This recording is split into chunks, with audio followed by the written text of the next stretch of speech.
جس وقت حضرت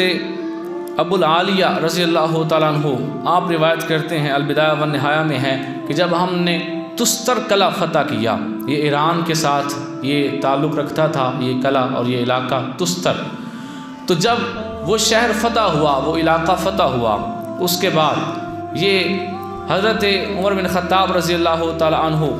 آپ کو اس وقت جو لشکر تھا انہوں نے وہاں پہ جو مال وغیرہ تھا اس کی تفصیل بھیجنا تھی، تو انہوں نے کیا کیا کہ جو بادشاہ کا جو خزانے والا اس کا جو کمرہ تھا، جب وہاں پر گئے تو وہاں دیکھا کہ ایک رجسٹر پڑا ہوا ہے جس کے اوپر کچھ لکھا ہوا ہے، اور ساتھ ایک آدمی کی چارپائی ہے اور اس کے اوپر ایک میت ہے، یعنی ایک بندہ ہے اور اس کی جو ہے وہ ڈیڈ باڈی ہے، اس کی میت ہے، وہ بندہ زندہ نہیں ہے، اور وہ اس کے خزانے والے کمرے میں پڑا ہوا ہے۔ تو جس وقت انہوں نے یہ دیکھا تو وہاں کے لوگوں کو بلایا اور کہا کہ یہ کون ہے؟ انہوں نے کہا کہ یہ ایک ایسی ہستی ہیں کہ جب قحط پڑ جاتا تو ہم ان کی چارپائی کو کمرے سے باہر نکالتے اور باہر لا کر رکھ دیتے، جیسے ہی باہر رکھتے یعنی کمرے سے باہر نکلتے، آسمان اور ان کی چارپائی کے درمیان کوئی جو ہے وہ پردہ، کوئی رکاوٹ جب نہیں رہتی تھی تو کتنا بھی قحط پڑا ہوتا تھا اسی وقت بادل بھی بن جاتے تھے، بارش بھی آ جاتی تھی،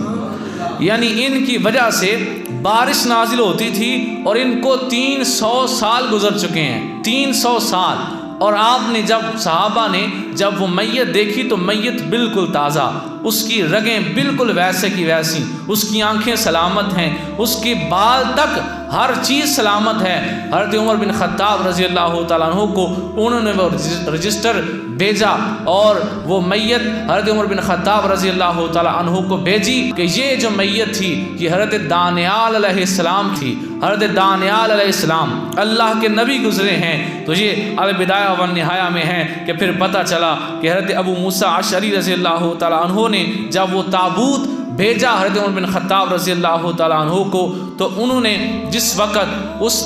تابوت کو دفنایا تو پھر لوگوں کو بتایا کہ یہ وہ ہستی ہیں حضرت دانیال علیہ السلام، کہ انہوں نے اللہ سے دعا مانگی تھی کہ یا اللہ جب میں دنیا سے چلا جاؤں تو مجھے دفنانے کے لیے امت محمدیہ کے افراد آئیں، مجھے جو دفن کریں وہ آخری نبی کی امت میں سے لوگ ہوں۔ تو اس لیے 300 سال تک ان کی چارپائی کو رکھا گیا، اور 300 سال کے بعد ان کی چارپائی کو، ان کی میت کو حضرت عمر بن خطاب کے دور میں دفنایا گیا۔ تو اس وقت بھی 300 سال تک اس کے بعد بھی آپ کا جسم بالکل سلامت تھا، اور جسم کی ویلیو اللہ کے دربار میں یہ تھی کہ جب بھی تستر علاقے میں جب بھی قحط پڑتا، جب بارش نہیں ہوتی تھی، وہ لوگ اس چارپائی کو باہر رکھتے تھے، اسی وقت بارش آ جاتی تھی۔